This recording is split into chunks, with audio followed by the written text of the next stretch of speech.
एक राजा की दासी थी जो प्रतिदिन राजा के लिए फूलों की सेज सजाती थी और राजा उस फूलों भरी सेज पर सोता था। वो बुढ़ी हो गई थी। एक दिन फूलों की सेज उसने सजाई तो दिल में ऐसा ख्याल आया कि मैं सेज सजाकर चली जाती हूँ, राजा आके सो जाता है, मैं भी तो देखूं फूलों की सेज पर सोने का क्या आनंद है। तो वो अपनी कमर सीधी करने के लिए फूलों की सेज पर लेट गई। सारे दिन की थकी थी, उसकी आंख लग गई। राजा अपने वक्त पर कमरे में दाखिल हुआ तो देखा वो दासी उसी सेज पर सोई हुई थी। बहुत गुस्सा आया। राजा का एक सम्मान होता है, स्वाभिमान होता है। स्वाभिमान की वजह से उसने तुरंत जल्लाद को बुलाया और कहा, इसे उठाओ और उल्टा लटकाओ और इतना मारो इसको कि ताकि इसकी जान निकल जाए, ताकि बाकी जितनी भी दासी और गुलाम हैं उनको पता चल जाए कि राजा की सेज कितनी महंगी होती है। जल्लादों ने उसे उल्टा लटकाया और जल्लाद उसे कोड़े मारने लगे। वो रोती, चीखती, चिल्लाती, अचानक और रोते रोते उसने हंसना शुरू कर दिया।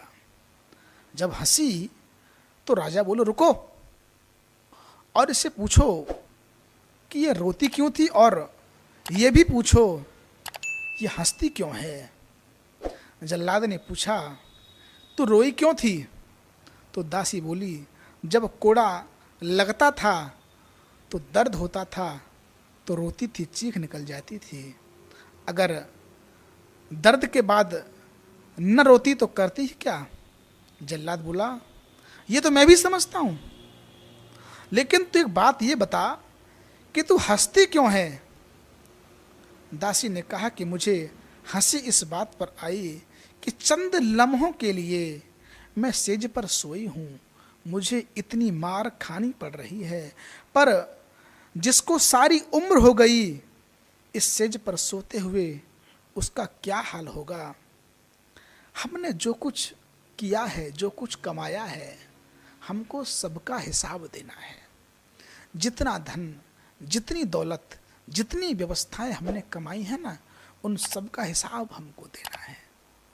अब हमने कैसे कमाई है, धर्म से कि अधर्म से, पाप से कि पुण्य से, कमाई तो है, लेकिन किस प्रकार कमाई है इसका हिसाब भी हमको देना है। ये सोचते हुए हमको कमाना है ताकि जिस समय हम उसके सामने पेश हों तो हम उसके सामने अपनी सच्चाई का हिसाब दे सकें।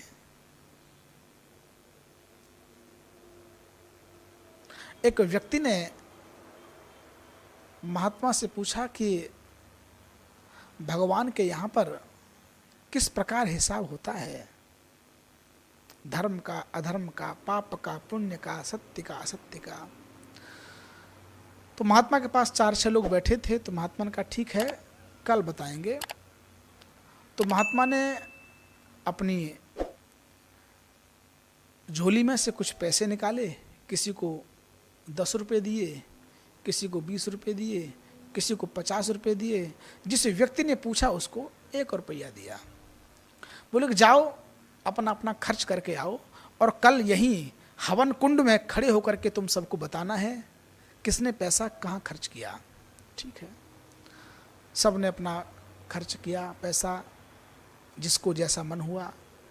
प्रातःकाल आए तो महात्मा जी हवन कर रहे थे। हवन से निवृत्त हुए तो महात्मा जी ने कहा कि इस अग्नि में खड़े होकर बताओ जिसको जितने पैसे मिले उसने उन पैसों का किस प्रकार उपयोग किया।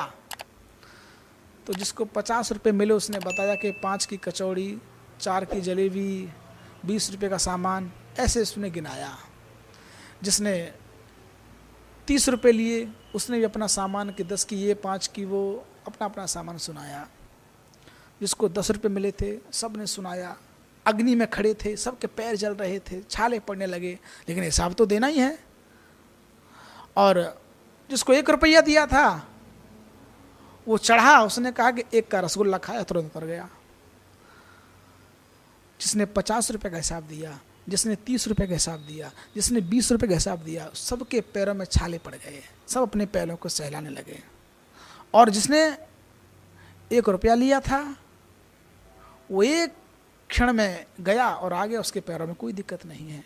तो महात्मा ने कहा कुछ समझ में आ जा? बोले नहीं। बोले बस यही राज है कि जिसने जितना कमाया, जिसके पास जितना ज्यादा है, उसको उतना ही समय तक अग्नि पर खड़े होकर हिसाब देना है, और जिसके पास जितना कम है वो उतना कम समय में अपना हिसाब देके चला जाएगा। यही है जिस तरह से भगवान के यहाँ हिसाब होता है। हम लोग कम में संतुष्ट नहीं होते, लेकिन जितना कम है उतना ठीक है, उतनी कृपा है, क्योंकि ज़्यादा अति तो हर चीज़ की बुरी होती है, लेकिन हमारा मन है, मानता कहाँ है।